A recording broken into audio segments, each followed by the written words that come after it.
Hello, everyone, and welcome to Gamer Breakfast with myself, SkojSkull, and my co-host with me, Jalbagel. And with our guest today, we have a special guest, FruitCake, who is welcome, who is a cosplay streamer, who is also officially a Bandai Namco and Capcom creator. We're also Capcom creators as well.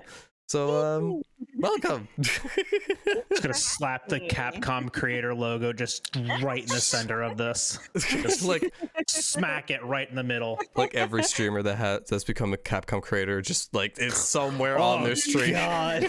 There's hundreds of us. Hundreds. Dude, it was wild. Yeah, it was wild because like I got into that Discord like the third day it was made, so there was like 20 people in it. There was like nobody in it. It felt like there's like really, like, not that to say that it isn't, because it is still like an exclusive thing. Like they get like literally hundreds of thousands of applicants, and like there's a couple hundred people in there, right? I don't think the Discord's broken 1,000 yet, actually. Jeez. But it was insane, like how like small that Discord was. It was just really cool just to like see it like, you know, blow up, right, with like all of these people. Just so many. Well, because like they were like mass accepting people, so it'd be like 30 people got in one day and be like, oh my god, hello everybody. Like 90 to 100 notifications in the Discord. Oh my gosh. I had to mute it. I don't know if you guys did, but I had to mute it because like it was going. I keep it at the top of all of my servers, like to check it every now and then. But like, it's hard to keep up with. I don't know how to. Oh my gosh, I can barely keep up with my own Discord. Yeah, for real though. Oh man, but yeah, Fruit, tell us a little about yourself, what you do, and yeah, I would love to hear about it. I stream and cosplay full time. I've worked with a couple companies such as Capcom and Bandai Namco, both for cosplay and streaming. And yeah, I've just been doing this for a couple years now. Been enjoying it, and this is what I do pretty much most of my time. That's awesome. Yeah, playing video games. I've been playing since I was like probably like 8 years old, just with my first PlayStation, and just I'm really happy that I can do something that I enjoy as a full-time thing. So that's you've been into like gaming and everything for a while. Like you show like a picture like of you playing with your I think your siblings or something when you were that was actually my next door neighbors, because we used to we used to exchange like consoles. So they would have like the Xbox and we would have like the GameCube, and we would go over to people's houses and just, you know, party it up at their house and stuff. That's awesome. Yeah, I used to like days.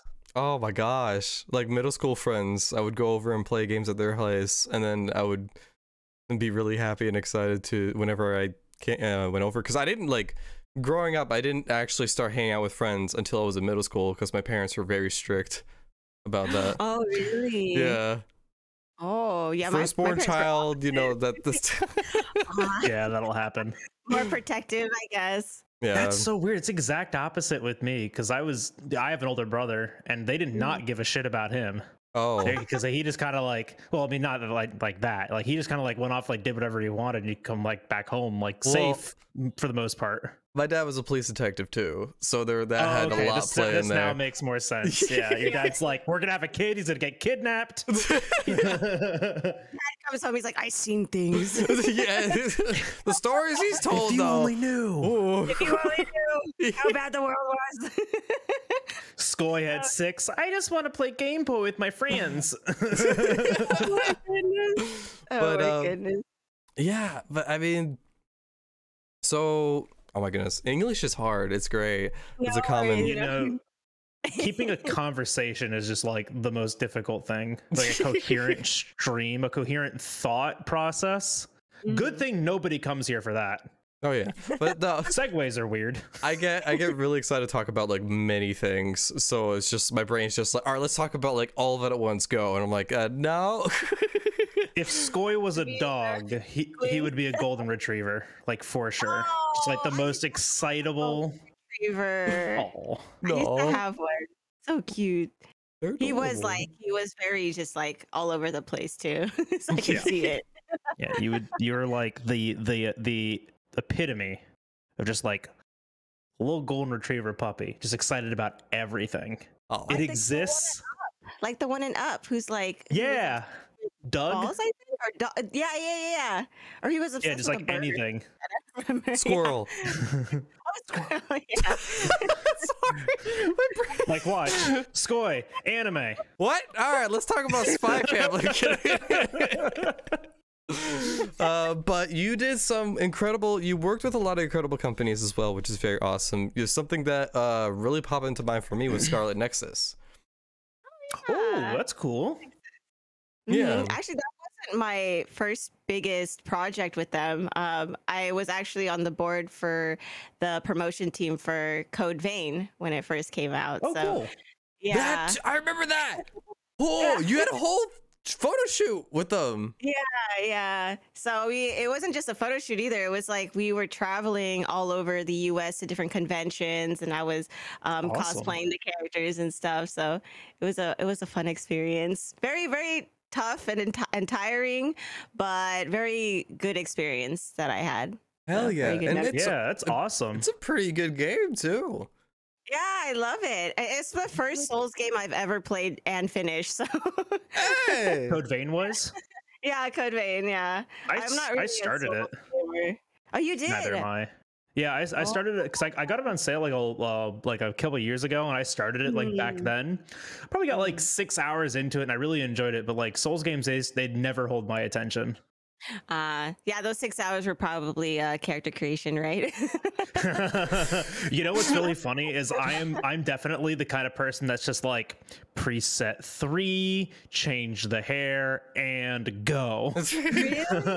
Yeah. I wish I was that way. I'll honestly spend like the whole day on character creation, and then I'll go into the game. If it doesn't look right in the cutscenes, I go back and change certain things on my character. I'm like, it has to look good. The only game that I spent that much time in character creation was World when it came out on PC. That's it. That's the only time I spent that much time on it. But like other than that, like even today, I started playing. I started a new file in Gen U today, and I started going through all the presets. I was like, the first one's fine. Let's just change the hair, make it teal, call it done. Perfect. You literally never see your face anyway, so it's yeah, exactly. Like, why does it matter? Like even in Elden Ring, I started Elden Ring on stream, and I was like going through and like I started like looking at all the settings. I'm like, oh my gosh, this is so overwhelming. This is too much. And then they have a mask covering your like 90% of your face. I just found a preset because I was like, I'm gonna go through and I'm gonna try to like make them look good. Like, yeah, like let's make a good looking character, right? And so I start going through all the settings and stuff, and I'm like, there are thousands of settings to customize your character in Elden Ring. So I just eventually picked man TM, changed his hair, and that was it. I don't even know what he looks like. He's always wearing a helmet or something, right? I don't even know what it looks like. It's perfect. It's great. He's an abomination to nature. It's like a truck hit him. Oh man. Not handsome. No. But what was your favorite moment in cosplaying? Would you say that Code Vein was probably one of your favorite moments, like going about and traveling that much, even if it was like your most stressful? Yeah, I honestly, I would definitely have to say it was when I was working with Bandai for Code Vein, because not only was it like a good experience, but also it really pushed me. I really was able to push myself and see what I was capable of, because before that I'd never like cosplayed for a company or anything like that, and I was still processing that they wanted me to cosplay for them. So I was like having that momentum and that hype of just like, oh my god, this is my first like real gig. You know? Yeah. And yeah, it was just so much fun. I got to meet like the devs that worked on the game, the Japanese team was so nice, and it was so funny. Like during our whole, I guess, adventure with it and the whole promotion, they pretty much stopped calling me by my real name and started calling me by the character's name. Oh no! I had to get used to that because, obviously I don't answer to Eva, so I had to get used to that. But I think one of the biggest things that also came from that was just being able to know like what I can and can't do under pressure. And sometimes people don't know what they can do unless they're like put in the situation. So even though there was, tears and blood and, time sacrificed, it was such a good experience, and I definitely would do it again. That's awesome. That's great. You also sang a song for it too. No, well, that was actually just a little video, just a small video. I actually met the voice actors and the singer who does actually sing the song in the game. Yeah, and it was funny because they told me, they're like, oh my god, the voice actress / singer of Eva is here, and I was in my Eva costume. I'm like, I have to take a picture. That's awesome. That's so cool. So we like found her. I took a selfie, and then immediately after the selfie, they're like, by the way, you can't post that because we haven't announced that she's doing the voice yet. So like I had to wait like a couple months till the game came out to actually post the picture. But she was so sweet, and yeah, she was just really, really nice. I was like, yay. She's just sitting down, so like cool, admiring this picture, like it's on my phone. So I think that's like, as a cosplayer, of course you want to meet the person who brings the character to life, because they bring the character to life through voice, and you bring the character through to life through like cosplay. So being able to take pictures with the voice actors and stuff like that, it's definitely like, it's a lot of fun. Yeah, I can only imagine. And what's really cool is like after that whole thing, after the game came out, we were doing our last promotion. I think it was at TwitchCon. So I was getting ready, and then one of the people in Bandai, one of my contacts at Bandai, sent me a picture, and they're like, hey, the team wanted to give you a gift. So the picture was my name in the credits of the game. And it was like, That's like, so cool. Crying. I had just finished my makeup for Eva, and I was already like, it was already getting messed up because I was like ugly crying in the hotel room. I was like, oh my god. That's so awesome. Really, that's gonna be in there forever. I know.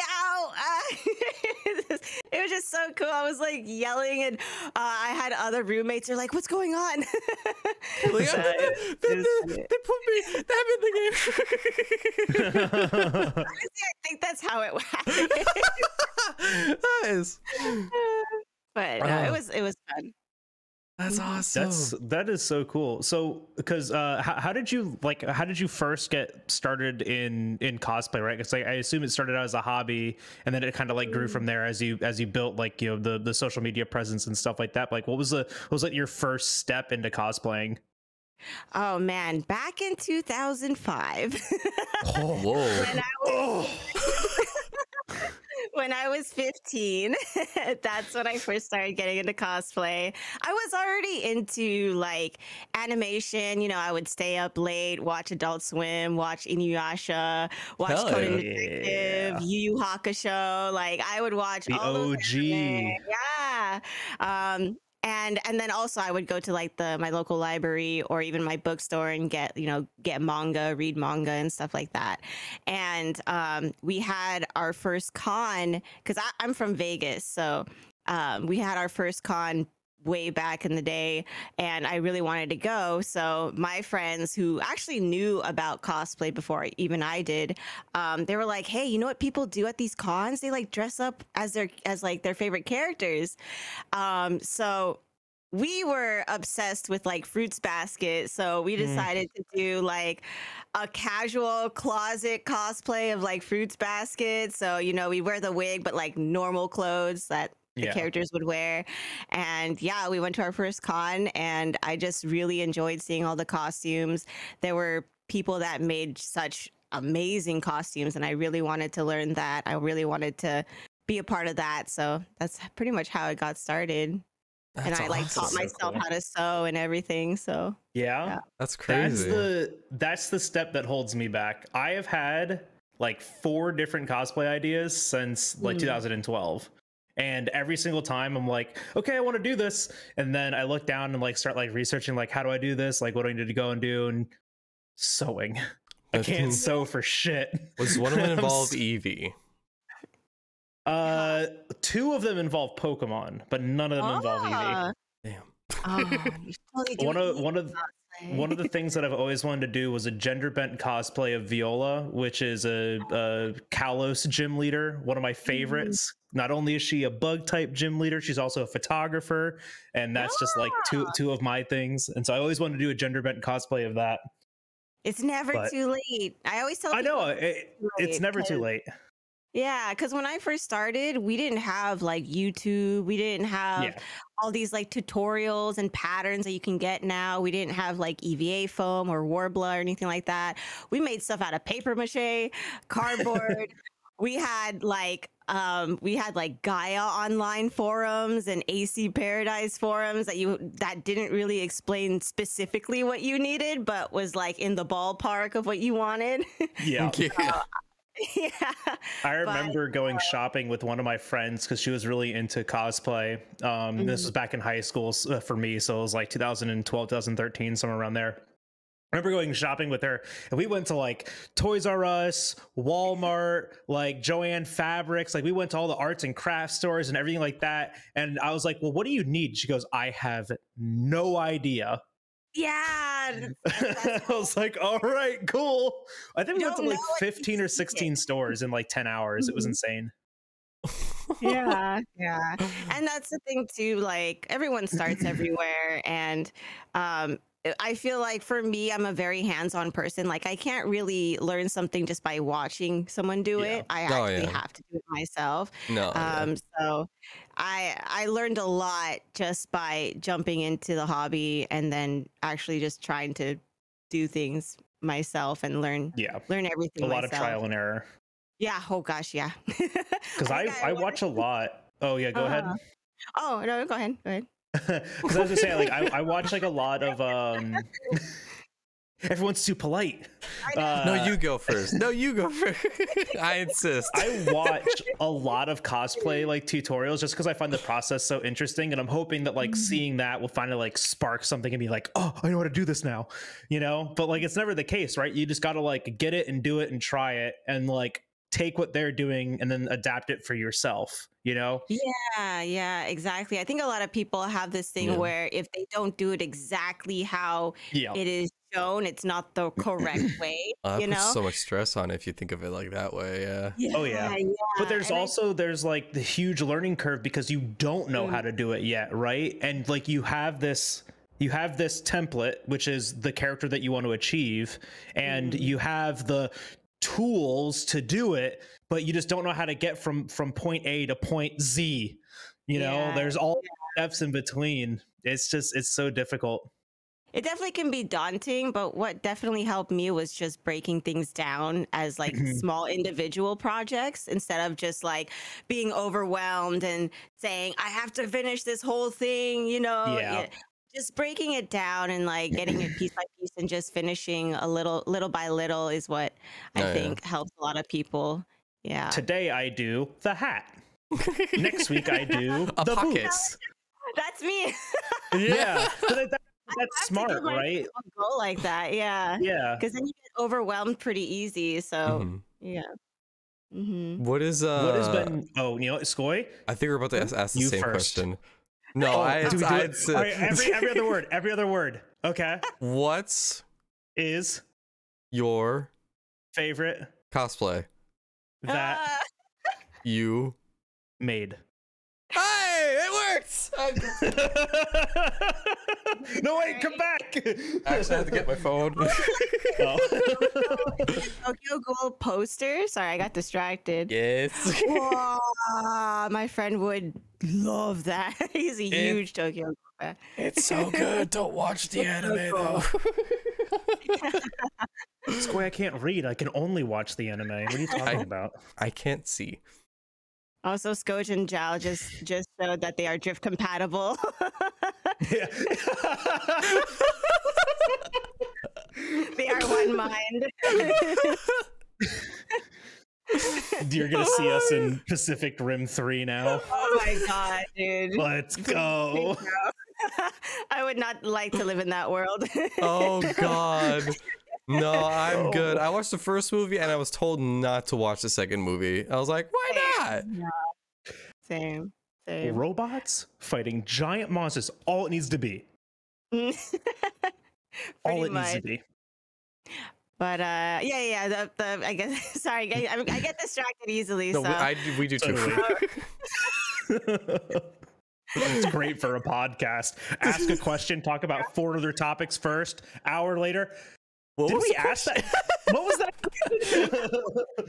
What was the question again? Favorite cosplay? Oh yeah, that one's hard. Right. Honestly, I tie a lot of. I'm a very like what is it?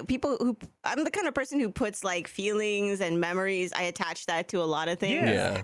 You're sentimental. So, like, yeah, sentimental. So a lot Is of it my Cobain? cosplays I'm are very kidding. I mean, it's very, very close. Yeah. Very, very close. But honestly, if I had to choose just one, it would probably be my Aqua cosplay. Ooh. From Kingdom Hearts, Birth by Sleep. Yeah. So that would have to be my favorite because not only is she like my favorite character from like my favorite video game, my favorite video game series, but she was also the first cosplay I did after I took like a little hiatus. And it was the first cosplay I did after my surgery. So yeah, it was like very significant. And it was definitely like when I was like younger, I always had like confident issues and just like not very confident in myself. And that costume like was me kind of like breaking out of my comfort zone. That's good. Nice. That's hard to do too, right? Like especially cosplaying for cosplaying. I mean, yeah, and like I don't want to like put like words in your mouth or like experiences that I obviously don't understand. I have some friends that are like in the cosplay spheres, so I kind of understand where this goes, but like putting yourself out there in that kind of a costume, that kind of an outfit as a woman in a public space around hundreds and thousands of other people is not only nerve-wracking, it could also just be a scary situation, right? So like that's insane. And just being like, and it's not only just like everyone else's expectations, like you put so much expectation on yourself and so much like things that you think you need to have in order to be a good cosplayer. Like you have those expectations that you put on yourself. And yeah, that cosplay really did signify a lot for me, both as like growing as a person, but also growing as a cosplayer as well. That's awesome. Great though. What were some of the complications that you faced when going about cosplaying? Well, yeah. So when I was going back to cosplay, that period of time, I was going through a lot with some like ex-friends, and so people that I trusted, being put in a situation where you kind of have to face the fact that the people that you really cared about don't really care as much for you, And so going through that, and then I was born with scoliosis, so I had to get back surgery. And so I was going through, losing friends, then having to do back surgery. Jesus. And then, my confidence just taking a hit, So it was already not there to begin with. So, having to go through all that stuff, you just don't have the confidence to really like do stuff, especially cosplay, where you are putting yourself out there. But then, at that time, like right when I started that cosplay, I started meeting really good people in my life, started surrounding myself with really good people that would, celebrate my accomplishments and not just be there to put me down. So yeah, it was definitely like a turning point. So being able to cosplay Aqua and just how the character is, how she fights for her friends, but she's also this strong woman, and she'll do anything to do the right thing. So yeah, it plays a very significant part of my life as that character. Yeah. That's awesome though, Lynn. Yeah. And I'm happy that you're able to share that with us, right? Because that's a personal connection, like to that moment in your life, you know. But I mean, you're absolutely right. You have to surround yourself with like the people that build you up, right? And if you don't do that, you're only hindering yourself.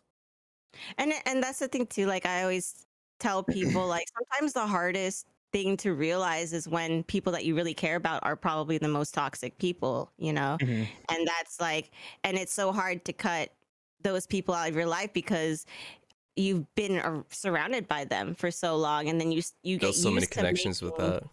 Yeah, and you get used to making excuses for their behavior because you chop it up to them just, oh, that's just how they are, you know. Yeah. But you don't realize how much it affects you mentally and sometimes even physically too. Like you're just physically drained and don't want to do anything or have the energy to do anything. So yeah, so I don't mind talking about it, and I've met so many cool people. Like I've had people who also suffer from scoliosis ask me how I do certain things or how I got into cosplay. So I definitely don't mind sharing it. That's awesome. Thank you. That's great. That's very good. Yeah, no problem. How? Oh, I thought you guys were doing it again. The drift Oh, compatible. I was ready. My brain triggered. I'm down. You saw him get up from his chair. He's like, "I'm ready." You doing this? Hi, I'm trying to think of another question. We're just slamming with questions. I'm sorry. No, Let's get to know you. I've got a question. Cool, No, 'cause, like this is something that's like so cool. You just had questions. It's my question time. It's complete chaos here 100% of the time. We're always like this. Best way for me to wake up to. Yeah, right. This is good. We got you at the morning where it's like most of your energy. Most people, we get them at like the very end of the day, like an hour before they're supposed to go to bed. Then we're both sleep deprived. Sick of our shit. It's the opposite day now. So out of curiosity, right? Like, what would you say was your most complex build? Because like you're talking about like EVA foam and like Warbler, and like I know how complicated like those materials can be, and like like how complex like making, you know, mock armor and mock weapons, like just doing all of that, it gets insane, right? I want you to know where my brain is. Like I follow a lot of like the big, you know, cosplayers like Kamui Cosplay, Jessica Nagiri, and Meg Turney, right? Like I've been following all of them since, you know, like 2010 and Achievement Hunter days. But I'm curious like what your experience like with those kinds of things are, and like how often you use them. Yeah, and I think also just to touch on like you follow all these cosplayers, and that's the thing. Like people get a little bit daunted because they only see the end result. Yeah, so when exactly. You're seeing it, you're like, oh my god, like how is this even like magic? Yeah, you know? That's why I really like Kamui Cosplay. I think that's how you say it. She does like recently she did another Aloy cosplay for Forbidden West, and she's so good about like showing her process on Instagram and on TikTok, and you get to, and like she does hundreds of tutorials, but it's really cool to like see her do those like quick, like, you know, like little build videos where it's like it started out as duct tape across my body and now it's this really cool, like, you know, piece of armor. Like that's sick. Yeah, it's definitely, and that's what I like. I feel like when I first started cosplaying, people weren't really willing to share their secrets, you know, like how they made certain things and stuff like that. And now I just feel like everyone's just here to help everybody else like achieve. It's a lot more collaborative. Oh yeah, dreams. Yeah. So I guess my most complicated build would probably have to be the first time I ever tried to work with Warbler. I was trying to work with Warbler and Sintra, which is also kind of like a plastic as well. Yeah. And is it like, what is it used for? I have no idea. Sintra is used. Oh, Sintra's like the stuff that you make like, I think, poster boards with. So we got our Sintra from like a place that did posters and stuff, like the plastic posters and everything. So you heat it up and then you can like fold it and make it malleable and stuff like that. It's a lot harder to work with than Warbler, because Warbler is definitely made for cosplay. Made for cosplaying, Yeah. It's more cosplay friendly. It's more expensive though too, wouldn't it be? Yeah, it is more expensive, I think. Yeah. Why are hobbies expensive? Can we just have like a normal priced hobby? Like, is that Absolutely hard? not. Absolutely not. Nice. Skoy, you're gonna keep paying $20 per manga. I'm gonna keep paying stupid amounts of money for scalped Pokemon cards, and FruitCake's gonna have to pay way too much money for Warbler. Yeah, the world we live in, man. But deal with it. That would definitely have to be the most complicated. Was I did Meiru's Dragoon form from Legend Dragoon. Oh, cool. Yeah, the hammer chick with the blue hair. Yeah. She was my favorite. I liked her. There's like 6 people that know about Legend of Dragoon. That's awesome. Yeah. I am not one of them. It's such a good RPG. It's definitely one of my favorites. But yeah, I cosplayed her in her Dragoon form, and that was probably also the most stressful because we were still painting the day before in the hotel room. Oh my gosh. Oh. Not only was I working with a material that I didn't know about, but I also procrastinated. So, oh, good job. Yeah, good job. Yay me. Worst enemy, procrastination. My worst enemy. I tell you though, like some of the things that you can do last second though, like the way that like the synapses fire and like when you're in the moment, I am so much more productive when it's like an hour before something is due versus like 2 weeks ago or like I got time. Just have the person tell you that it's due that time, even though it's not. Just have it like continuously remind you. Yeah, it's like I need you to lie to me when it's due, like as soon as possible. So, all right, next week. And you're like, next week, and then they're like, ah ha ha ha, it's not due until next March. year. Yeah, that'd be funny. Oh my goodness, that'd be great though. That'd be good, like brain trickery. Like if you tell them that, not like them just like brain trickery. Yeah, well, I mean, like it's just like you let them know beforehand. It's like, please trick my brain into doing this. Tell me it's due like a week ahead of time instead of a month. I'll work on it right now. Skoy, your next video is due in an hour. Go. Oh no. I feel like I saw the light leave his eyes. Just it takes me like 15 to 20, no 15. I'd say about 15 hours to edit up like an 8-minute video. The Chainsaw Man video took around 15 hours probably. Oh my gosh, that's a lot of hours. Yeah. Says the cosplayer. Okay. What was the last cosplay that you did? What's the most recent one that you've done? It would probably have to be Scarlet Nexus. Yeah. Okay. Yeah. The thing with I honestly would love to do more cosplays. It's just with COVID here in Korea, they're very, very strict. So a lot of the like fabric places and stuff like that are in Seoul, in the bigger city. But they've pretty much closed Seoul off for quite some time. Yeah. So for a while we couldn't even go to Seoul. So yeah, it's very stressful if I had to make cosplay here and stuff. But yeah, the last one would probably have to be my Scarlet Nexus one. And how many hours did that take? Out of curiosity, right?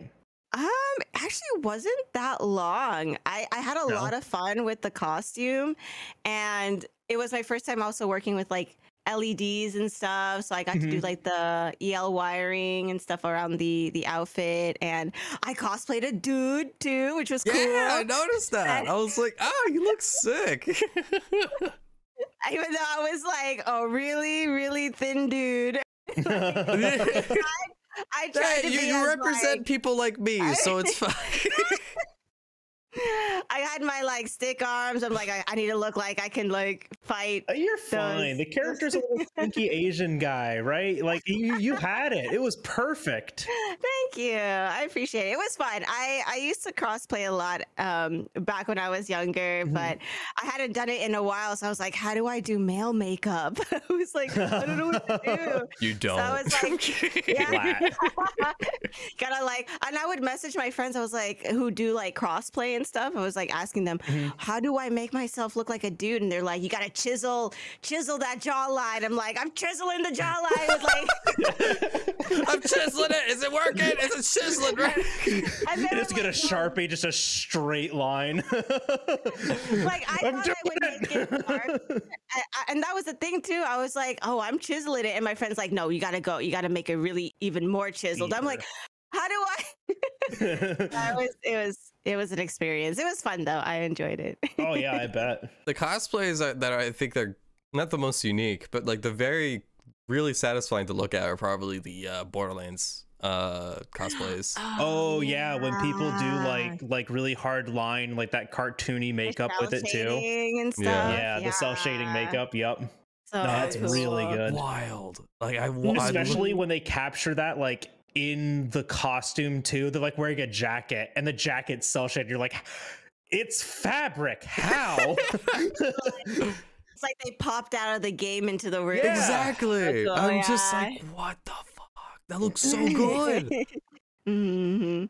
Oh my goodness. Those are always so fun to Absolutely see. wild. I love watching those Borderland cosplayers because even from far away, they look like a cartoon character. Like the Oh yeah. video game No, you know character. exactly what it is. Oh yeah. Mm-hmm. One of the most fun ones also is the pixel ones where they're kind of just like they have to be on the side to kind of show you. Yeah. Those are always so funny to see too. Oh yeah. They're so fun. They're great. So, Mm-hmm. do you have more questions about cosplay, Jal? Yes. Oh, you do? Okay. I was gonna. It's for you. It's for me? Yeah. You have to make a you have to cosplay a character like right now. Who do you Right now? do you All right. cosplay? One second. Well, he was ready for this. He knew. He has like a mask or something. Maybe he does this on his free time. he's actually a cosplayer of his free time. Yeah. Just go. I mean, he's gone for a really long time. It must be like a full costume. I actually wouldn't mind seeing him cosplay the dude on the poster. I forget. Yeah, his right? name. It starts with a K, I think. Are you what is that? A Fortnite character? What is that? Well, they are technically in Fortnite now, I guess. Fucking Jesus. Oh, wait, what? It's a Jonin vest from Naruto. Come on. Oh, well, we couldn't see it. It's on the back. It just looks like I was like, is he a fisherman that likes anime? Someone's uncle is lost. Someone get him. Whose uncle is this? Whose uncle is this? Somebody get him. He's lost. Well, I took up a new challenge and I cosplayed right then and there. So yeah, Good job. I don't know who I was, Where but was also your Naruto headband though? You need the headband. Yeah, It's where's somewhere. your yeah? You need the headband. We didn't man. have the whole cosplay, Skoy. Come on. We sound like every person on social media on every cosplay post, right? fake fan. Yeah. Oh, but right? God. Yeah. Oh my gosh, who was it? I saw the live action Ghost in the Shell movie that they made. Oh yeah. The actress that got like Scarlett completely Johansson? reamed out because she didn't wear the pants that don't work in actual physics and reality. Yeah. And she because they posted like pictures of what the live action costumes and what the actors were gonna look like in live action, and someone was like, these aren't the pants that she wears in the show. And she flat out responded to them was, well, you see, these don't work in actual like physics, and also I want my vagina intact at the end of the show. Yeah. No, people are like her. that though. And it's mostly, to be honest, most of the people who say that stuff are people who have never tried to cosplay or even make anything in their life. Very so ignorant. it's and just everyone wants to be a critic, I guess. Everybody wants to be a critic. Everyone wants their opinions to be heard, I guess, even if they're wrong.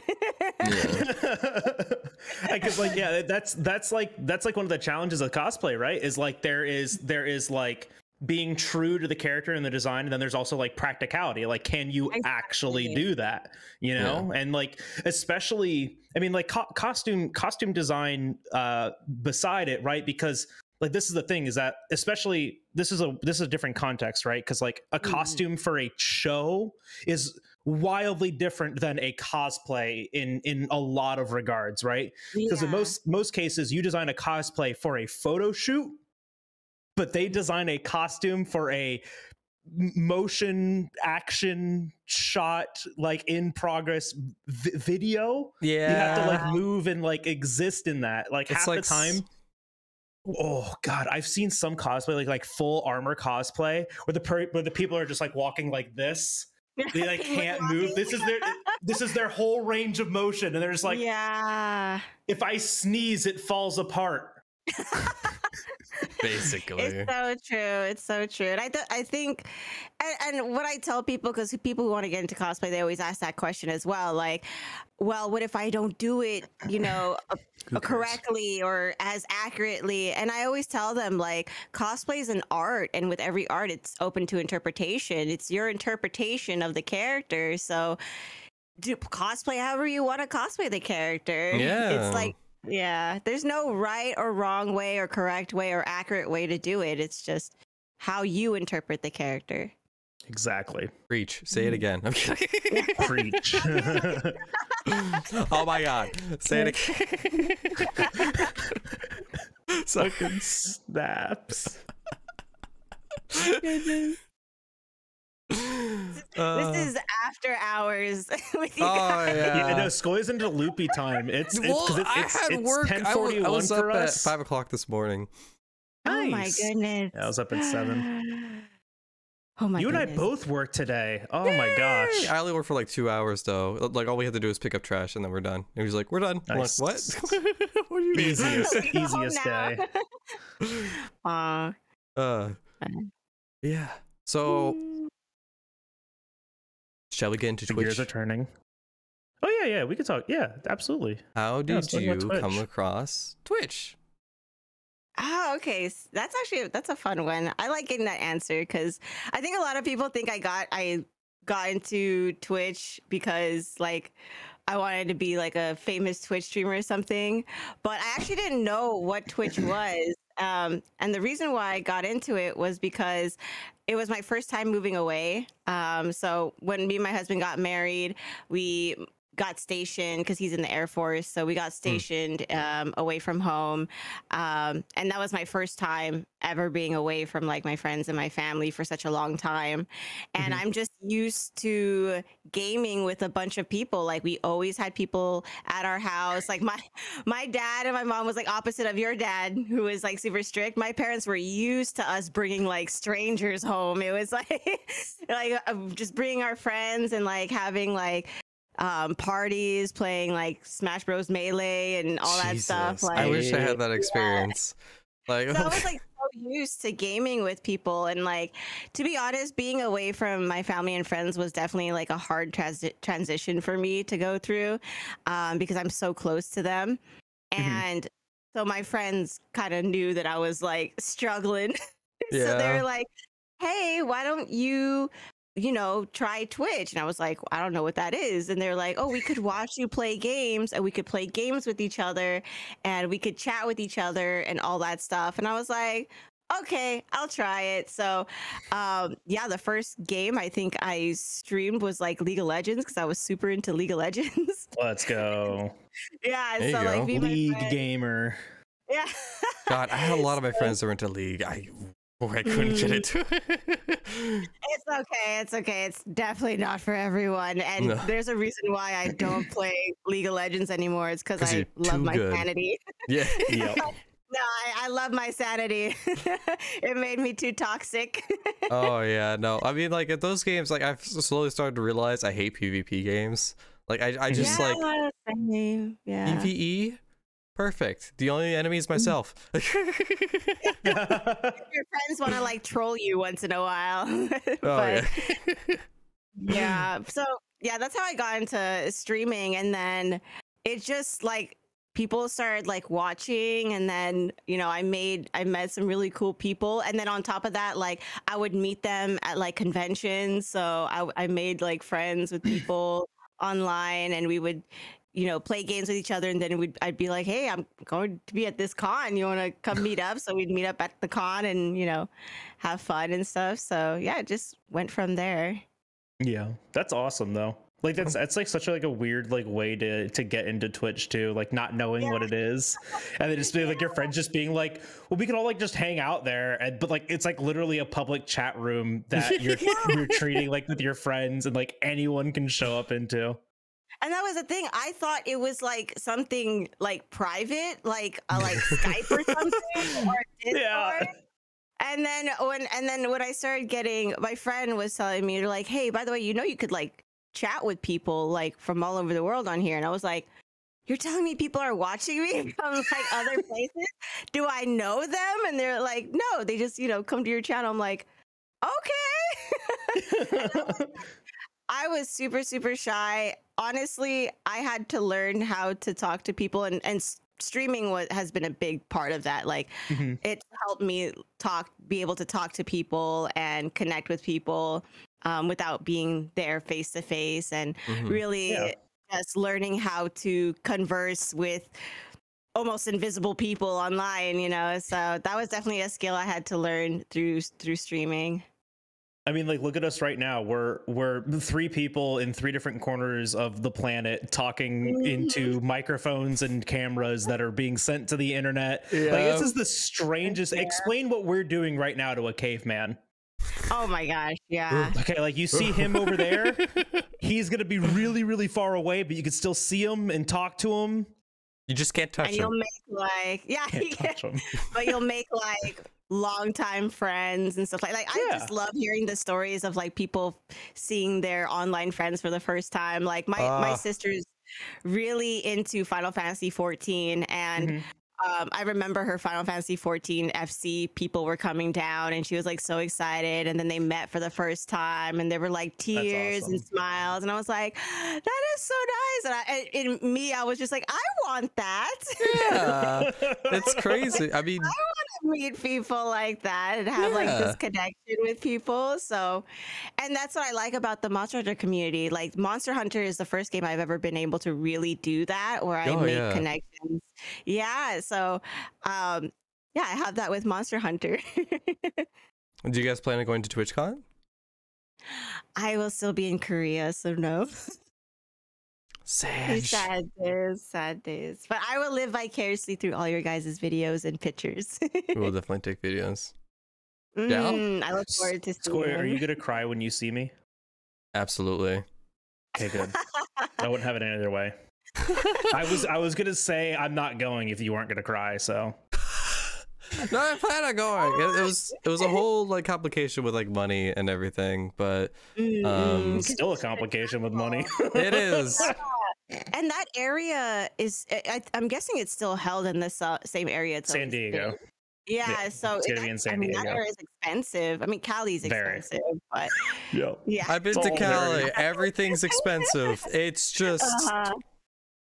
It's really nice there, though. I live in Florida, and I still think California is expensive. That's how expensive California is. Yeah. I live in literally the vacation state, in the vacation area, and California is still more expensive. It's because their land shakes. You should come move to their land isn't stable. What was that? Terrible place. Why is it terrible? Actually, it's pretty terrible. We have too much snow that lingers. Snow lingers here. Why does it linger? Why does it stay? Anyway, so Twitch. What? Huh? He's freaking out about weather and snow. Snow lingers here, and it sucks. I used to live in Colorado. That's where I was before Korea. So, yeah, it snows in Colorado. I don't like the snow. I don't I'm not like a it snow either. person. You know where it doesn't snow and also the ground doesn't shake? Vegas? Well, Vegas? Yeah, Florida. The only thing you have to worry about in Vegas is heat stroke. That's all you gotta worry about. That's it. Oh no. Oh darn. Oh man. God, no, I'm not going back to Florida. Move in there. Absolutely not. Dude, it's too hot down there. Humid. And it's humid. Beautiful. I've lived there already for 12 years. I'm good. It's the ideal living situation. I was born and raised. Oh, really? Yeah. Come back to me. No. Leave me. Aw. No, it's just a lot of mosquitoes over there, though. I don't like mosquitoes either. Yeah, no, it's awful here. We're like mini Australia. It's just as hot. It's literally a mini Australia. Everything's trying to kill you? Oh yeah, absolutely. Yeah, remember like a few years ago, like mosquitoes weren't like a really big issue, and now they carry a life-threatening virus with them that also, you know, makes women sterile and terminates pregnancies. Yeah, I heard about that one. Yeah, Zika virus. It's a fun one. That's still a thing? Not as much, no.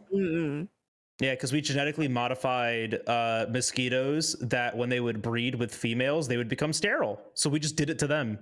Like you fuck with us, and our kids, we're gonna fuck with you and your kids now. Jesus. That's right. Man. Now what's our current plague? Our current plague now, well, I mean, besides COVID. Yeah, other than COVID, is iguanas. The state slowly being taken over by iguanas, like marine iguanas, like the big green iguana. What are they doing? Existing everywhere. They're all over the fucking place. You say that about dogs. What are they doing? They're just they live. They're here. They're a nuisance animal now. Like, you know, like other places have like squirrels, they have like raccoons or like possum. We have iguanas everywhere. Do iguanas bite? I'm thinking. Yeah, they're mean as shit. They're not as big as Komodo dragons, though, right? No, Komodo God, dragons no. are This is funny. Huge. See them walk around just to go out of your workplace. Oh, hey, what's okay? You're just gonna walk on. We'll walk out my front door, see a Komodo dragon-sized iguana. I go back inside. That's it. I call my boss, like, Godzilla's outside my house, dude. I don't know what you want. I'm working from home today. I thought iguanas. I've never seen an iguana, so I don't know how big they get. But not that big. they're anywhere from like here to here. I mean, they're like child is what he said. About go back. Go. Oh, sorry. No.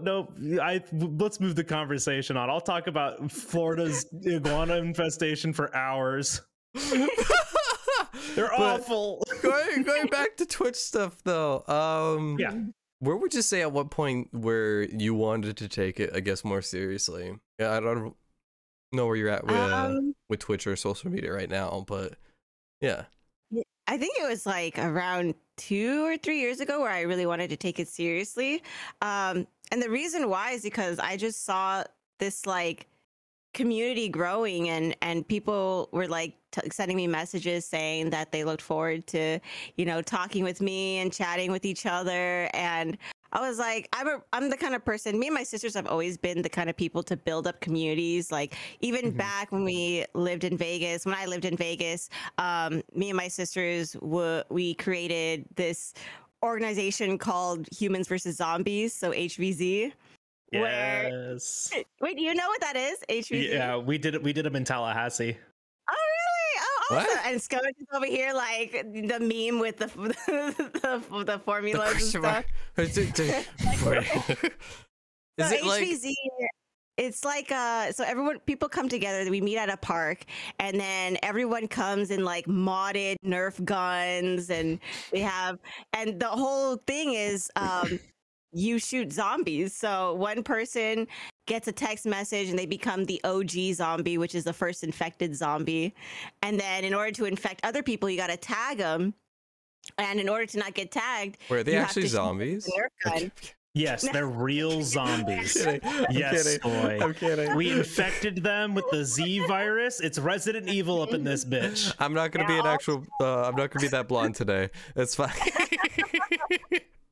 Go on. Oh, yeah, that's we would spend like hours, like practically the whole day, and people would have to do like these missions and then get to like It's the so safe cool. spot where the helicopter would, you know, pick them up and take them to safety.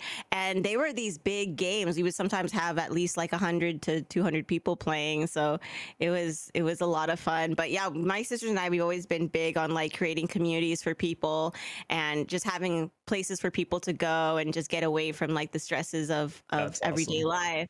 Yeah. So and me and my sister are super big into charity. We like giving back. So my way of giving back was just creating a place for people to come and after work or after school or even just whatever free time they have, just to come and hang out. So I that's when I really started to take it seriously, because I was telling my husband, I was like, oh, it makes me so happy when people can come and like, you know, share what they want to get off their chest, and then everyone, you know, uplifts them, and then I get a message later saying I feel so much better now, and that's definitely what really drives me to what I do. That's good. That's awesome. Yeah. Oh yeah, like definitely. And then it just grew from there, and then more opportunities came, and it's just been a fun ride. Hell yeah.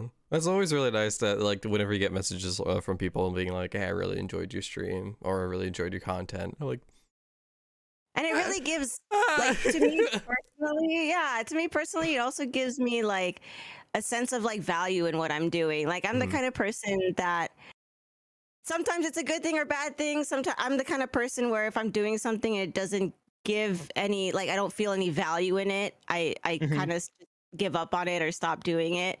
But with streaming, it's like, even though I definitely, like, I really want to grow it, and there's definitely more that I can do, just having those messages and having people like tell you those things, it really gives value, and no matter how big or how small, you know, your community or your streaming is. So no, and like that's like even like just like that small like little just recognition, right? It goes so far for a lot of us, you know, like even just liking a tweet, leaving a comment, saying like hi in a Discord, or just or like even like Good that morning. like I really enjoyed tonight's stream, and like that goes so far with like streamers and just people in general, right? Just like that, the smallest amount, you know, because the only thing that we really have, you know, besides viewer feedback and like, you know, like feedback from the customer, right, is metrics. And like, you know, some nights you look at metrics and you're like, ew, like tonight was like super stinky,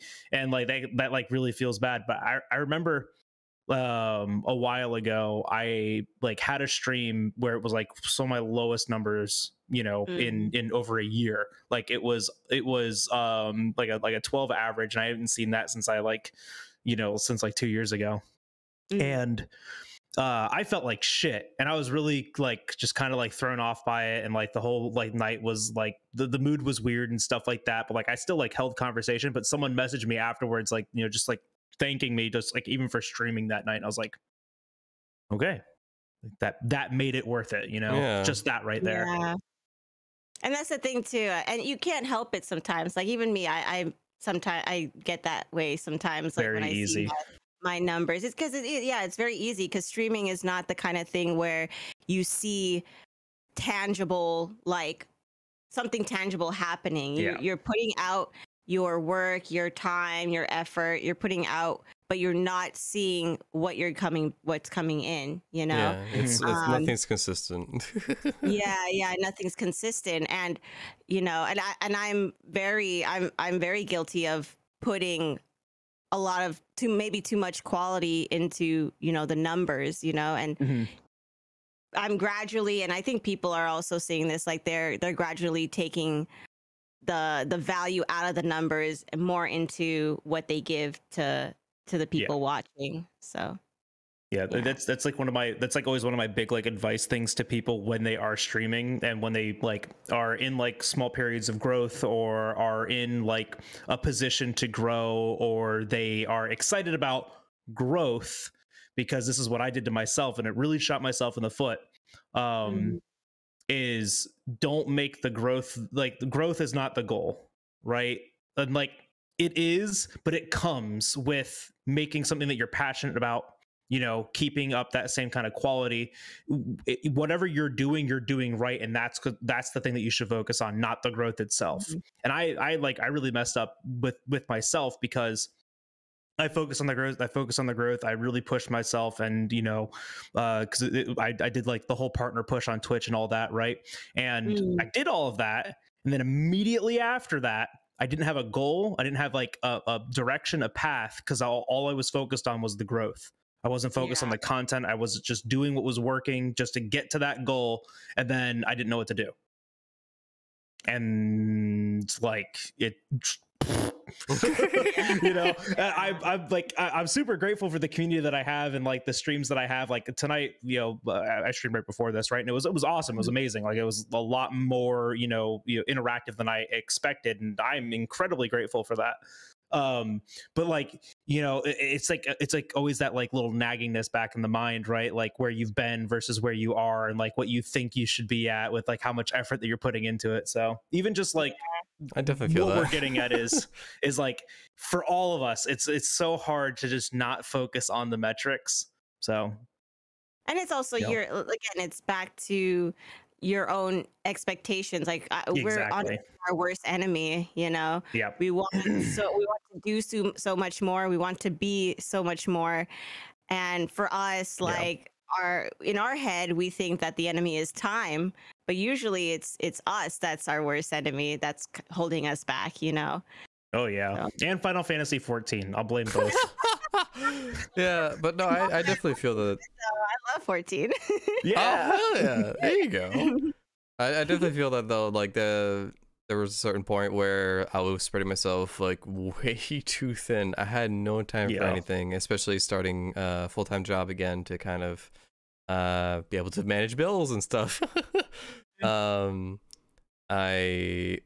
took a very big step back from streaming just to focus on other things and be able to have a life. Yeah. Not allowed. Sorry, no? You're a content creator. 24/7, baby. You ain't making. You're losing. Not saying that I'm not having a life with streaming, but like this is my day. I wake up, I go to work, I get back from work, I have an hour break to socialize with anyone, and then I go stream, and then I get ready for the night and we go to bed. Oh my god, that sounds like my nights. Yeah. And that's the thing too, like it feels like the days go by so fast, like you start losing track of like how much time has passed. And then for me, like I want to experience, you know, life. I don't want to just be on this train of like just going straight to one destination. I want to experience the ride along the way, you know? Yeah. And so I've kind of taken my time here in Korea as kind of like not really a break, because I still stream, but I don't go as like, I guess, hard into streaming as before. It's not your primary focus. Yeah, because there's just so much stuff to absorb here, and I'm absorbing the way the people are, the culture, the, you know, environment, the atmosphere, and I'm really enjoying myself. And that's great. And sometimes people lose that. Like it makes me feel sad when I hear people saying that, oh, I'm just working all the time, because I am a firm believer that we shouldn't have 40-hour weeks. Like we definitely 40. That's what they're supposed to be. Oh God. We should not be working more than we're actually living life is pretty much what I'm trying to say. Yeah. And that's what do they say? Like, you know, that'd be nice. What do they say? It's like if you do like what you like for a living, you never work a day in your life, you know. You know, that's like an oversimplification, but my whole thing has always been like, because you can't avoid it, you know, like especially living in the United States, like it's impossible to avoid. And if you can at least find something that you can tolerate enough to get back home and then do the thing you actually enjoy, like that's where I'm at in my life. But I totally get you, and I think it's like such a good, you know, just a reminder, right? Like if you have a situation that you can take advantage of that is that's not, you know, in parallel with like what your plans are, you should still take advantage of it, right? Like, you know, if your plans are like, you know, full-time content creator and like, you know, become Twitch famous and like, you know, the next mega cosplayer, or, you know, like whatever it is, right? But you're taking this opportunity, like being in Korea, to like absorb that and experience that, because you know for a fact if you don't do that, you're gonna you know, resent it for the rest of your life. Yeah, it's definitely, that's something I don't want to happen. Is I don't want to have been given this opportunity to experience something outside of my comfort zone and the norm that I'm used to, and just sleep on it, you know. Exactly. You know, so yeah, hey, you can't do that. Yeah, exactly. And traveling is probably my favorite thing to do. And I feel like people so need to nice. travel more. Yeah. You just see just how other people live and just the culture, and just it opens up your mind to what your one track of thinking has been for like most of your life. And when you travel, you see this other way of like thinking, other yeah. Sorry. What were you saying? Oh, no. I was just gonna say, like, I used to, growing up, I used to, like, every other year, I think, I used to go with my family. We used to visit Sweden, and to see family there. Holy shit, do I miss it, because I've been there for like 3-4 years now. Oh wow. Yeah, because of this whole thing that's been happening. I know. Yeah, and but no, like, I totally get that, like, seeing the different culture and seeing like the different way that people are living, and it's just it's a breath of fresh air, because it's something entirely different. And it humbles you too. Like you don't realize how grateful you should be with what you have here, you know, in the US. And then you go to another country. I've been to like third world countries. I've been to, you know, even like countries that have been established and everything. And you just see how different it is from night and day, and then how the people live and how they deal with the situation they're in. Yeah. And honestly, like, I feel like some people who are so close-minded need to be thrown into those situations, because I feel like it's a very humbling experience, and I feel like some people need to experience that, you know. Oh yeah. It's definitely, what I always call it is the grass is greener complex, right? Like you think that your situation is the absolute worst that it could possibly be, and so anything else is better, i.e. any person's that's just like, I'm gonna move to Canada because it's so much better there. Canada's got their own problems, and you'll figure it out when you get there. Skoy. Yeah. No, but I know you go there for different reasons, but like, you know, like where I live, that's like the number one thing that like I hear, right? Like all my friends are like, I'm getting the fuck out of Florida, and like I'm going somewhere else, and I'm like, where the fuck are you gonna go? And they're like, Tennessee. And I'm like, it's not better, trust me. No. But it also, like, I feel like it's a good growth for people too when they travel. It's because not only do you see different things, but you learn how to handle certain situations, and to be more sensitive to certain situations as well.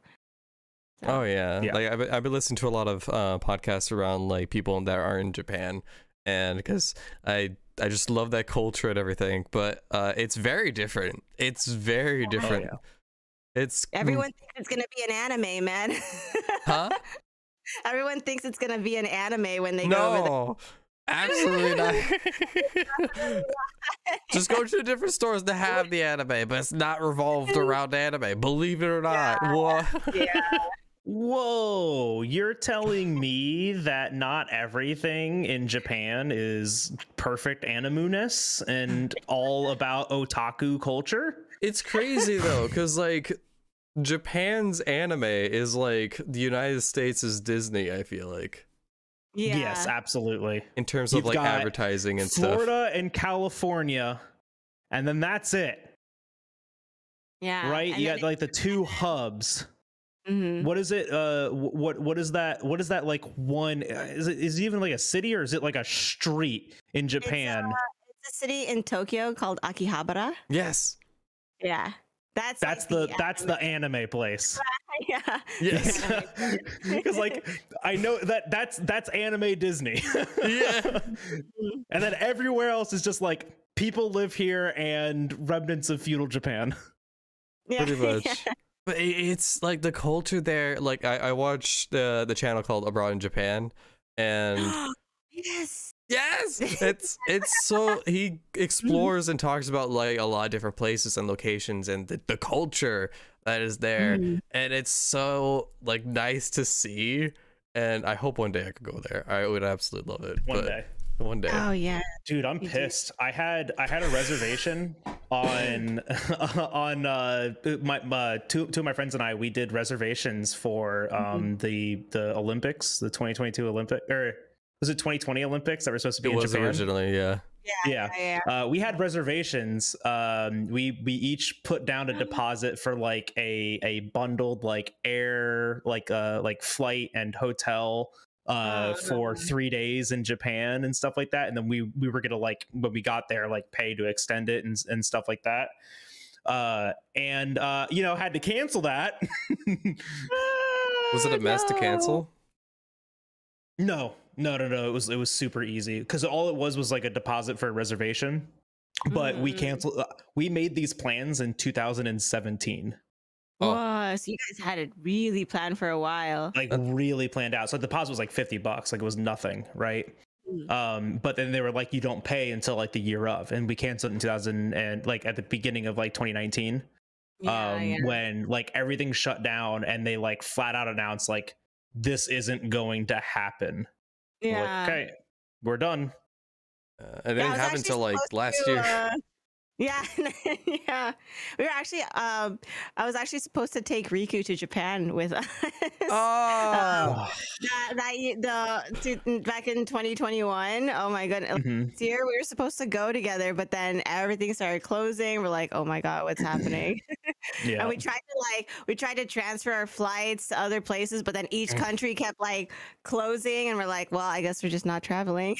That was like the heartbreaker. Like luckily there's a lot of family stuff going on. My mother luckily got a flight in before everything started closing. Like after she came back, literally the month after everything started closing, and we're like, yikes. She didn't get stuck though. No, that was what I was scared of. I thought we were gonna get stuck if we like. Well, she got stuck. She would be fine. She just was family there, but like yeah. Okay. But what was I gonna say? No. It's gone. It's your train of thought. The Monster Hunter Festa, like that happened. Holy shit! Yeah, that happened right before 2019. That happened right before COVID. Beginning. It was the very beginning. It was January or February. It was February, I believe. That was like I think the COVID restrictions started happening in March. Yes. Yeah, for the US. Yeah, because we went in lockdown, and then I closed on my house, and I was like super happy about that because I was working from home for an entire year in my brand new house. I was like, oh yes, this is great. Oh my gosh. But yeah, that was a very surreal moment because it was just like my coworkers before I went down there, they're just like, oh, have you heard this like thing going around? I'm like, no. What? It's just it sound like a new trend. Like, you guys hear about this thing going around? It's called COVID-19. But it was very strange. I'm like, it's probably just gonna be a normal thing. Like it's not gonna affect us in anywhere. Oh god. But yeah, and because we're still in it, man. Yeah, because what was supposed to happen when we went to the Monster Hunter Fest, I think some of the developers were supposed to be there for the Monster Hunter Festa. So they weren't there. They canceled their flights, like I think pretty last minute because of the COVID stuff that's been happening. Yeah, Japan closed its borders in December. Yeah, they closed it earlier than the US did. Like a lot earlier. Yeah, which was smart of them. We're dumb, but well, you know. It's all open again. Yeah. If you ask any Floridian, COVID moment. Never happened. Yeah. And yeah, I'm sure they'll be like, "What's COVID?" They announced 2 weeks ago that they ended the mandatory like mask here, and I had no idea that we had mandatory masks. That's how bad here it is. Yeah, that's Florida for you. Yeah. That's true. And it's weird because here in Korea, everyone wears masks. Even when you're hiking, we were in the mountains and people were still wearing masks. So here in Korea, everyone just wears masks. And I think also, I mean, the Asian culture, like they've always worn masks before anyways, especially if, even if they feel a little bit sick, even if they feel like they look ugly that day, they'll wear like a mask. But like they're just used to it here. And there's like hand sanitizers everywhere. People take your temperature here. There's like these cameras that show like how hot you are. It's because I'm smoking today. You have COVID. Fuck. It's because people in these areas, these are high like population density areas. Japan has a population density that's like twice that of the United States. We have a lot more space here, and a lot more. Tokyo is 3.4 something like that, and New York is like a 2.5. Tokyo is one of the most densely populated areas in like Japan, and it exceeds every place in the United States. Even Korea is pretty dense here. Everyone lives in high rises here in Korea. Yeah, I live in a high rise. But the idea here is that they've taught people, you know, early on that because you live in this high population density area, it's very easy for other people around you to get sick. So masks are a very accepted thing because we understand that I wear a mask and I help not get people around me sick. That's just a foreign thought here, apparently. It's crazy. Like people would get offended that that's a whole other can of worms. But yeah. But that's just a difference in like education and culture, you know, like you're saying, right? Like it's just a difference in perception and education. I'm glad it's finally more accepted now for everyone. So it's just like now I see someone with a mask or without, I'm just like, you whatever. Do you. Yeah. It might be weird to go back and not wear a mask.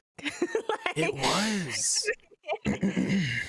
Especially when especially when I worked at wearing lipstick or like makeup down here. You just put the makeup. Just do the makeup on the like the top half of your face. Much easier to get ready in the morning, man. Yeah, like it was crazy because when I used to work at Amazon, there were heavy restrictions there because I worked at the warehouse. So I was in the warehouse portion of the building for Amazon. And we were extremely strict on everything, so you had to be like 6 feet away from everyone. There were cameras everywhere that like sensed how close people were to everyone. Oh, yikes! Yeah. When an alarm would go up, too close. Step away 6 feet. Literally, people would yell out 6 feet. It was. I want that job. I want to yell at people. Oh yeah, there's some people that walked around the whole building just like with a pole, just being like 6 feet. Just like, oh my god. Now like the restrictions are a lot less right now, but I'm not sure how crazy it is. I could talk about my friends and see how crazy it is, but like, no, it was insane. Oh my god, wild. Yeah, I am looking forward to TwitchCon though. It'll be the first convention that I've gone to in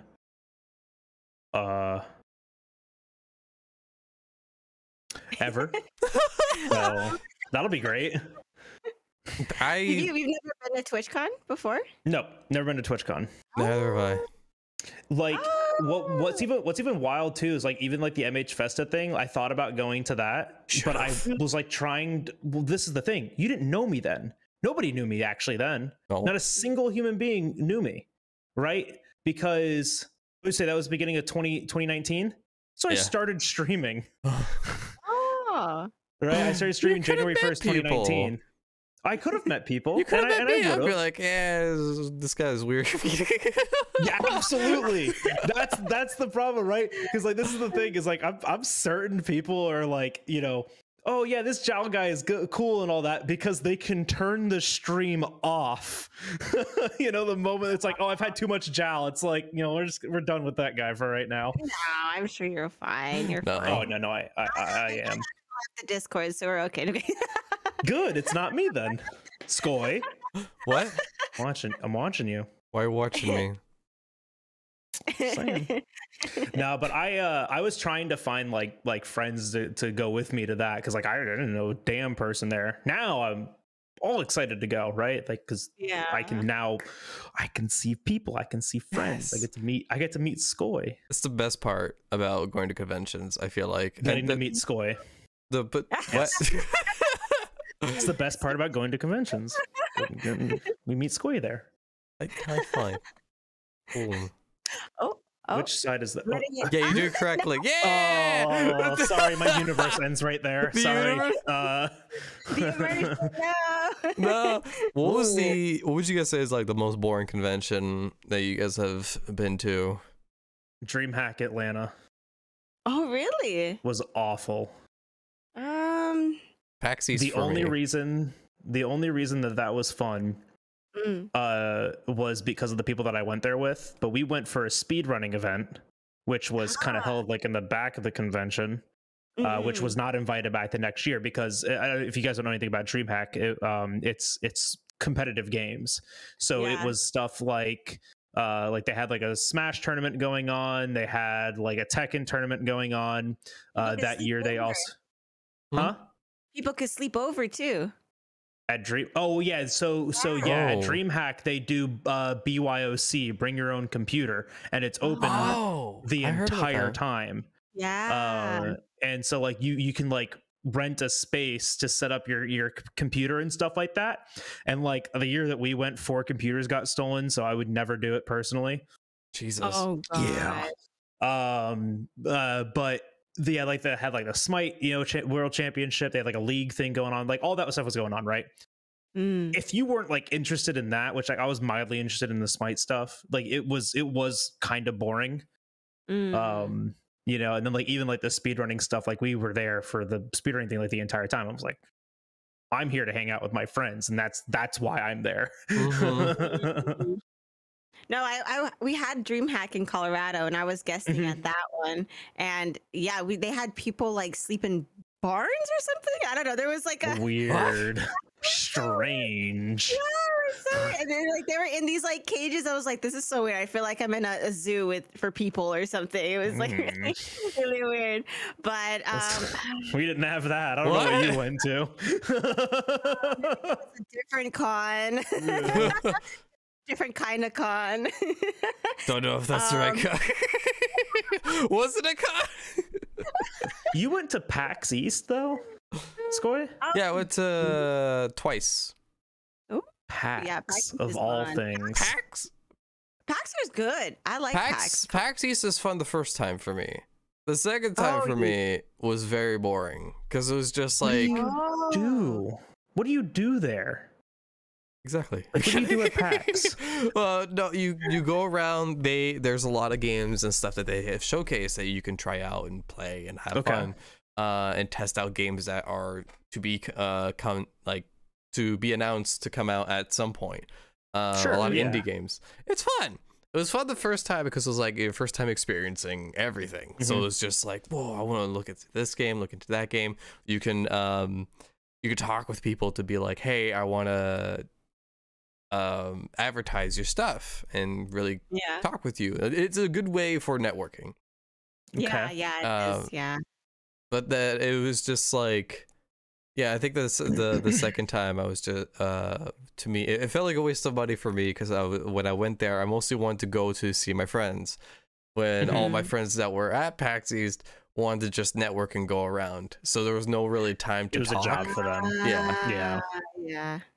That one's always hard. I think my experience is different because I'm coming from like the cosplaying side, so I usually when I go to cons, I'm usually like either working for a company or like going to cosplay gatherings and just dressing up and stuff. So I can't really think of a con that I didn't have fun at or didn't enjoy. I think I would say maybe conventions that are more comic book based. I'm not like super into because I don't really know much about the comic books and stuff. But go. I tell later. Write it down bore you forget. Write it down before you forget. It's not a pen. Go on. Oh my goodness. But like cons, I feel like certain cons have their own like personality. So I enjoy the big cons, but I also enjoy the small cons as well. So I've had more fun at smaller conventions than I have bigger ones. Every single time. And I think it's just because like people are a lot more lax, you know, just like kind of more laid back, like less rules and stuff like that. Not busy. Yeah. Yeah. Have a lot more fun that way. All right, what was your thought? Did you forget it? New York Comic Con was one of my favorite experiences. Oh, this is an ogre sticker. I was trying to find a pen, but I couldn't find one. It's a graphic sticker. Not really close to a pen. No, I found the pen, but it was a Nintendo DS stylus. It's not even like, what? It's not writing. It's not writing. It's a stylus. Just toss. But New York Comic Con though, I mean, I was gonna say like New York Comic Con and San Diego Comic Con are like not just comics though. No, and it was amazing because they revolved around. It was a time where anime and stuff was really starting to like become more well known in the West. It was like mainstream. More mainstream. That's the right word for it. Got you. It was the first time Masashi Kishimoto, the author for Naruto, came to the States, and he was on stage, talking in front of everyone. And I was like, oh my god. Did you go and like do the meet and greet and like get an autograph and stuff? I didn't know there was a meet and greet, but it was like outside the convention. It wasn't even in the convention. Yeah. So like people were just, I was so sad, but I got like a limited edition book, so I was really happy about that. Okay. Yeah, that's the thing too with a lot of like PAX and like Comic-Con, they have limited edition stuff there, like only sold at the convention, which is really cool. Yeah. Oh yeah, but yeah, Comic-Con and San Diego Comic-Con are like notorious for that. Yeah, I had a huge nerd out moment because I was so giddy happy, and that was like at the time when he was on stage. He hasn't drawn a lot of these characters in a while because this was like after the whole series has ended, and he said he actually like to be able to remember one of the characters. He saw one of the cosplayers in the audience, and he said, "I based it off of you because you made me remember the character." And holy shit, how much money I would pay to be that person. That must have you just want to be them. Yeah, that must have been like the best feeling for any cosplayer. Yeah, especially like any creators and stuff when they go up to you and tell you, oh, you brought the character to life and stuff. Oh, that's like the best thing. Have you had that?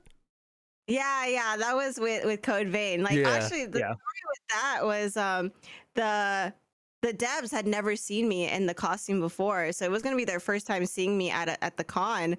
And so when I came out, all their faces lit up, and then they had their translator there. But I kind of know a little bit of Japanese, like sugoi, like saying it was so cool and like awesome. And I was like, I felt like on top of the world. It was really nice. That's awesome. That's such an incredible feeling. I bet. Yeah, and then also it's one of those things where like since it was my first project, I really wanted to do it as well as I can. Yeah. And that was just confirmation that I was able to bring what they wanted. So that's awesome. Fun experience. Oh yeah. I mean, I think it about covers everything. You guys think so? Yeah. Yeah. That's a lot about cosplay, which is really cool. That's like something I never get to talk about. Oh, I feel like Jal wants to be a cosplayer. Like I'm getting like we need Jal to be a cosplayer. I've always wanted to do that.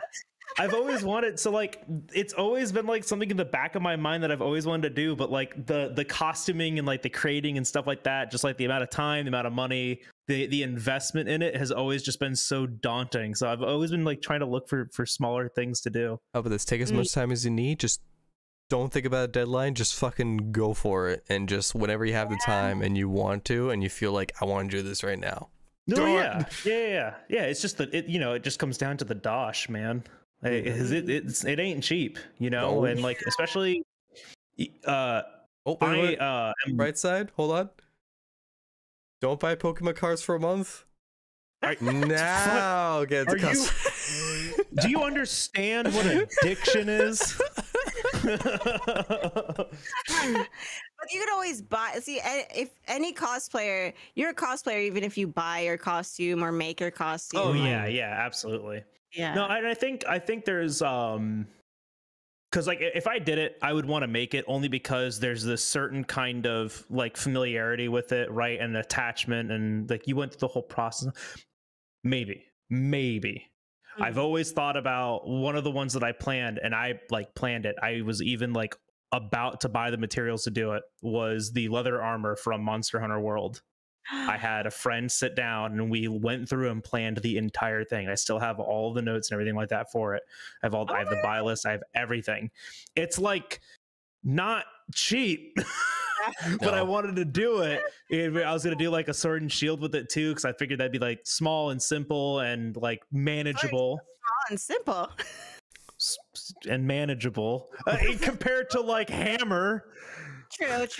I'm gonna buy like I'm gonna do hammer and buy like a 4x4 block of EVA foam and just be like, paint it gray. Like a $200 piece of foam right there. Oh, just that. Just put in a glass case and be like, I'm never gonna touch you because I'm gonna break you. But yeah, no, I mean, I always think about it. Pokemon is also something else that I think about a lot too, like cosplaying a Pokemon something. I have my notes to do like Bug Catcher from Gen 1, you know, just like a pair of shorts and like a tank top and the hat, like the straw hat, and like a $10 butterfly net. If you wanted to try like Pokemon, like cosplaying the actual Pokemon is such a fun thing too, because then you can get creative and have your own spin to it and not be constricted by certain designs or anything. Because you can oh my god, that looks so sick. That would be so cool. That would be awesome. Like Jijinkas, there you go. They're called Jijinkas. Yeah. You should totally do that. Hell yeah. Consider it. I gotta find a good Pokemon for it. Do it. Thank you guys so much for joining in our today's podcast episode. We're not even 30 yet. I think we're 29. This is 29. Episode, insert it here. I think this is episode 29. We're almost at 30. Jesus. Oh my gosh. But thank you guys so much for coming on. If you guys haven't already, check out FruitCake. Please, like, check out our Instagram, check out our Twitter, check out everything. She does incredible stuff. And yeah, thank you guys so much for watching. Thank you guys so much for listening. FruitCake, if there's anything for having me. Yeah, of course. Yeah. If there's anything you want to plug or talk about, let us know. Check out this podcast. What about you? This podcast right now? Check out that podcast. Now, definitely find me on Twitter, Instagram, Twitch. I'm always playing games, and I love meeting new people. If you guys have questions about cosplay, don't ever hesitate to ask me questions about it. Yeah. Sweet. Hell yeah. But much love, and we'll see you all in the next one. All right. Goodbye. Bye, everybody. Bye.